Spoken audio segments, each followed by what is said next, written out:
এত বড় হয়ে যাওয়ার পরও বাড়ি থেকে জন্মদিন ধরা হয়। অনেকের মুখ থেকে শুনেছি মেয়েদের নাকি জন্মবার বা জন্মদিন ধরতে নেই। হ্যালো এভরিওয়ান, তোমরা সবাই কেমন আছো? আশা করছি সকলে ভালো আছো আর আমিও ভালো আছি। আজ হলো 21শে জুলাই। 19শে জুলাই আমার বার্থডে ছিল, কিন্তু সেই দিন মা ধরেনি, আজকে ধরেছে আমার জন্মদিন বার। তো আজকে মানে প্রত্যেক বছর যেমন আমাকে দুপুরে খাওয়ানো হয় ওরকমই খাওয়ানো হবে, আর সন্ধ্যেবেলা জাস্ট এইটুকু একটা কেক নিয়ে আসা হবে, বেশি নয়, মানে ছোট করে হবে সেলিব্রেশন। আমরা চারজন, আমি, বাপি মা আর একটা বোন, ঠিক আছে? আর তোমরা কে কে বলো তারকেশ্বরে জল ঢালতে যাবে তো কমেন্ট করো। আমি তো যাব, আমি, বাপি মা, দিদি সবাই যাব, সে পরে, এখন না, কারণ এখন এই তো আছে কত তারিখ, 4 তারিখ না? আজকে 4 তারিখ আর আজকে আমার জন্মবার। সবাইকে আমার জন্মদিনের নিমন্ত্রণ রইলো, সবাই আসবে, ঠিক আছে?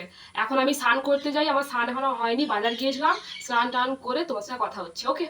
দেন স্নান করে চলে এসেছি, এখন রেডি হয়ে গিয়েছি। নাবালিকা দিকে অনেক দিনেই কিন্তু আমি সাবালিকা হয়ে গিয়েছি, তো আমার এজ কত আমি বলতে পারবো না, সেটা সিক্রেটই থাকবে। সত্যি বলতে আমি অনেকটাই লাকি জানো, এই বছর আমার বাপি আমাকে আশীর্বাদ করছে, মানে পুরোটাই। মায়ের একটু প্রবলেম রয়েছে, ওই জন্য বাপি করছে। আর জানো বাপি কোনটা আগে করবে বুঝতে পারছে না, আমাকে আগে মালা পরিয়ে মিষ্টি খাওয়ানোর পর আশীর্বাদ করছে। আর আমার মুখে এত বড় একটা মিষ্টি, দেখো। সে যাই হোক, আমার বাপি যেমনই আমাকে আশীর্বাদ করুন না কেন, আমি সত্যি ভীষণ লাকি। সত্যি বলতে আমার দুদিন আগে জন্মদিন ছিল, কিন্তু আজকে মা বারটা ধরেছে, সেই দিন করে, কিন্তু সেই দিন আমাকে ফেসবুকে হোয়াটসঅ্যাপে অনেকজন উইশ করেছে, সত্যি বলছি, তাদেরকে সবাইকে থ্যাংক ইউ সো মাচ। কিন্তু সবাই ইংলিশ মাস ধরলেও আমার মা কিন্তু বাংলা মান্থই ধরে। দেন আশীর্বাদের পর বাপিকে প্রণাম করে নিলাম, আর আজকে আমি কলা পাতায় ভাত খাবো, সত্যি ফার্স্ট টাইম নিজের এই বছর জন্মদিন, আমি ভীষণ খুশি এইগুলো দেখে। এক কথা, আমার বাপি আমাকে আশীর্বাদ করেছে,